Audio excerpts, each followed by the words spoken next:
Quand vous arrivez dans une situation comme celle-ci où la balle repose directement sur la terre, que ce soit une terre qui est plus humide ou très, très sec, on sait qu'on doit aller chercher impérativement un bon contact. Aujourd'hui, ce qu'on va travailler ensemble, 2-3 conseils super simples qui vont grandement vous aider à vous sortir de ce genre de situation-là. Donc, la première chose qu'on doit focusser, c'est qu'on doit s'assurer, en fait, d'avoir le meilleur contact possible. Et on n'a pas besoin d'essayer d'avoir un contact qui est parfait, mais on doit s'assurer de se positionner différemment de ce qu'on ferait à l'habitude, de si la balle, par exemple, était déposée directement sur l'herbe. Donc, première chose qu'on va faire, lorsque vous avez ce genre de situation-là, placez la balle un peu plus vers l'arrière dans vos pieds et même pas mal plus si vous voulez vers l'arrière. Pourquoi? Parce que quand vous déplacez la balle un peu plus vers l'arrière dans vos pieds, comme ça, c'est que vous allez aller chercher un contact qui est un peu plus la balle en premier et ensuite le sol.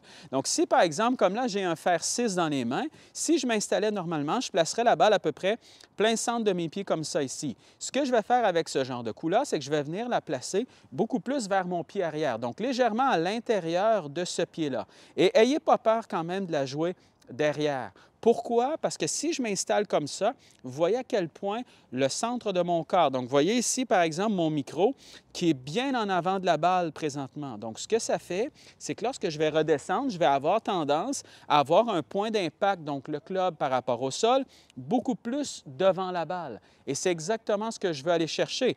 Je sais que le contact va être difficile, donc je dois m'assurer d'aller chercher la balle en premier et ensuite le sol. Et pour y arriver, simplement avec le positionnement du corps, ça va déjà faire une énorme différence. Donc, si j'installe la balle légèrement vers l'arrière dans mes pieds, je vois que j'ai le centre de mon corps ici qui est légèrement devant la balle et je vais m'assurer lorsque je vais faire mon mouvement, que ce soit vers l'arrière et que ce soit vers l'avant, que le centre de mon corps, donc que mon micro, soit toujours devant la balle lorsque je vais venir taper. Ce que ça va vous donner comme impression au départ, c'est que ça va vous donner un peu l'impression que le corps est nettement en avant par rapport à la balle et c'est exactement ce qu'on va aller chercher.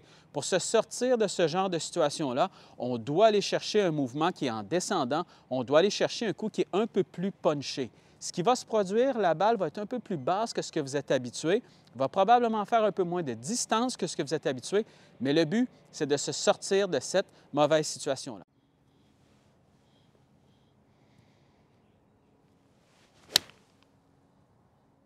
Par la suite, ce qu'on va faire aussi, c'est qu'on va aller chercher un mouvement qui est un peu plus abrégé. Comme je vous disais, on va aller chercher un meilleur contact. On se concentre là-dessus, on n'essaie pas de jouer les héros, on n'essaie pas d'avoir des balles qui sont super hautes, on ne sera pas capable de toute façon, parce que lorsqu'une balle repose directement sur la terre, la balle va déjà être plus basse que si elle était sur l'herbe. Donc, on veut simplement que la balle avance.